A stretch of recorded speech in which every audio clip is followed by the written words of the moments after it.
Hello everyone. Today we are going to look at this question, online election. So let's take a look at the problem statement. In an election, the ith vote was cast for person I at times I. Now we would like to implement the following query function. We have a function that takes an input of as a time variable and will return the number of person that was leading the election at a time t. Now the votes cast at a time t will count towards our query. In case of a tie, the most recent vote among the tied candidates wins. So what this means is, let's say at an instance 0, 1. Let's take this example. So let's say we are considering at time t equals to 4. So at t equals to 4, what are the types of votes? How many votes we have for each individual? For 0 we have 2 votes and for 1 we have 2 votes. Now in such cases, when we have both has equal number of votes, then the most recent vote, which in this case is 1, would be the answer. So in this case 1 would be the answer. Now let's take a look at the input example that is being given. So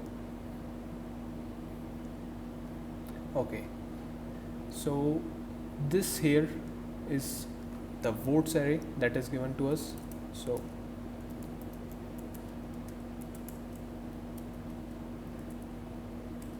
and this here is the time, and time is monotonically increasing, as we can see.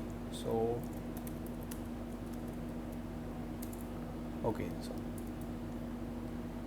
let's do a copy of this entire array and we will take a look at this example. Now as we can see, we are given two vectors, one is person and other is times. Now let's see for time equal to 0. For time 0, what do we have here?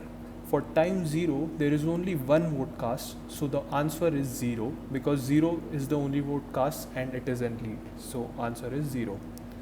Now let's take an example of for the query function. So initially we are given a query function for 3. Okay, so time for 3. So what would be the answer for 3? We take a look at the times factor. So we see it is 0, and then we see there is a timestamp for 5, but we don't have a timestamp for 3 seconds. So what we will consider is, from 0 to 4 there was only one vote cast, so that vote would be the answer. So in our case, from before 5, so 0th vote would be considered as an answer, and this answer would be taken as 0. Now we should to make it more clear, because we know there are only two sets of people, so we will keep a count of both of these values. Now let's take the next example, that is time 12 seconds. So what is happening at 12 seconds? We don't have a value for 12 seconds, as we can see from in the times array.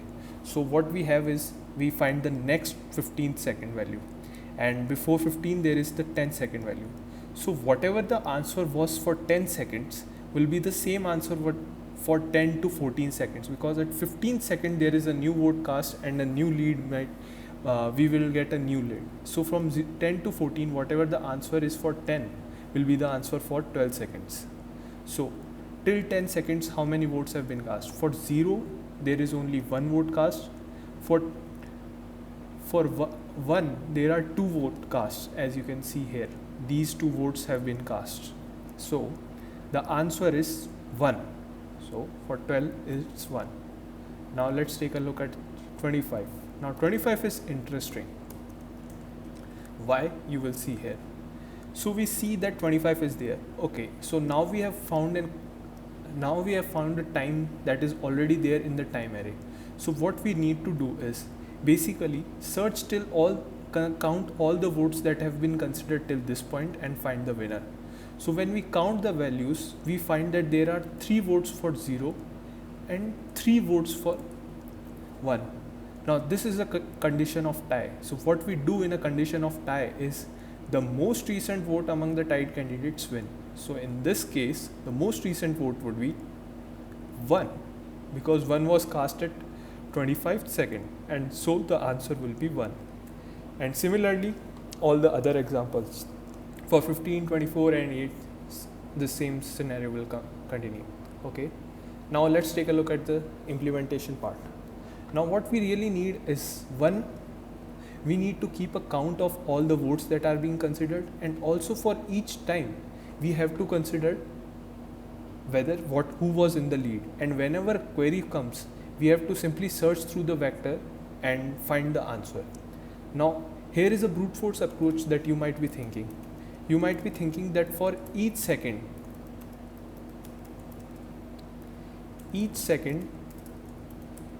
you simply keep a lead, simply keep a store of the lead. So let's say at 0th second one has a lead, at 1st second someone else has a lead, and we simply keep the lead. Now this will help us in finding the answer. So let's say a query comes for 12th second, we can simply search through the map and find the value. But I think this approach will be very less space efficient. Let's consider the case of we have a 1000th value, and at 1000th second we have, let's say, another vote cast at 1. Let's consider this scenario. We have another value in the times array at 1000th second, and then there is a vote cast for 1. Now from 30 till 1000 there will be a lot of entries, and all these entries will have the same value as 30, and this will be very less space efficient. So what we can do is, we can simply store all the values that are given in the times array, and whenever we find a value, that is, whenever we want to find a query for that function, what we need to do is simply take the value and find its upper bound, and the value just below the upper bound will be our answer. So let's consider 12. So for 12, what will be the upper bound? For 12, the upper bound will be 15, and the value just below 15 is 10, and 10, the answer of lead at 10 seconds will be the same answer for 12 seconds. Let's take another example. Let's say for 24 seconds. For 24, the upper bound in this times vector is 25, and one value below this is 20, and whatever the answer is at 20 seconds will be the same at 24 seconds, because from 20 to 24 there was no vote cast, and at 25 seconds there is a change in the lead, if there is any possible change in the lead. So let's take a look at the implementation part. So we need two maps. First map, unordered map,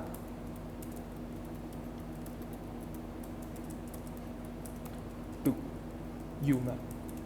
This one to keep a count of leads at each timestamp. Now what we do is, now we know that the size of the persons vector and times vector will always be the same. Why? Because it is keeping a track of the votes. So the time is just keeping a track of each vote. So persons dot size, and initially we keep the lead as -1 as uninitialized. Now because we will later be using an upper bound function, so we need to keep a track of the times vector as well. So we will just assign this times vector. Also we need another map which will be storing the count of all the votes that are being counted. So to keep a count of votes, now we loop through the array or vector in this case. So let's do this. Initially we update the count. So how will we do that? We simply do count person of I, and we simply increase their count. Now here is the thing, if the count of that person is greater than, or in the case of a tie equals, we have to consider the recent vote, so this has to be considered. So the equal to case count of lead, then we say that lead is person of I, and we simply store the lead at that moment. So in an ordered map, we do times of I, at that point the lead is this, and we simply keep updating every time. Now the query function. Query function is quite simple. So query function would be simply returning the map. So unordered map, we do star upper bound, because we are trying to find the upper bound and one value before the upper bound. So first we do times dot begin, times dot end, and we pass the time that is given in the query function, that is given right here, and that should give us the results. So let's comment this out. Let's try.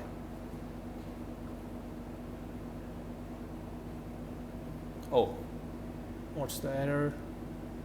Persons, the variable name is wrong. You have to always name it correctly. Let me check it once again.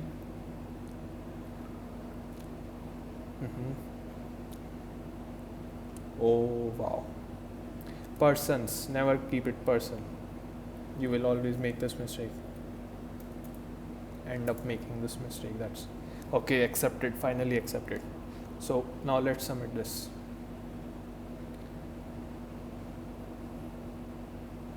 Accepted, success. Okay, now let's discuss the time complexity. So what do you think the time complexity will be? So in this case, what are we trying to do? Time complexity. Time complexity for this case is, we are looping through the whole vector, so O of n. We are also inserting values into two unordered maps, that is O of 1. And what is the value for this query function? Now this is the most trickiest part. We are doing Q queries, and each query takes log n time. Why log n? Because upper bound function is a log n function, and UMAP is O of 1, so basically log n.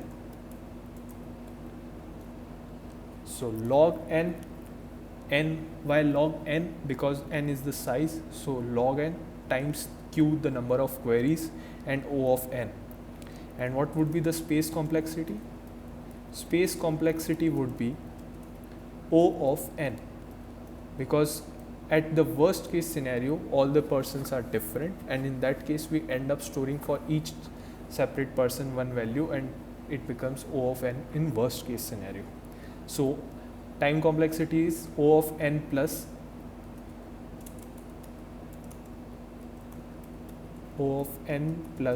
Q times log n, and space complexity is O of n. Thank you, and subscribe to the channel.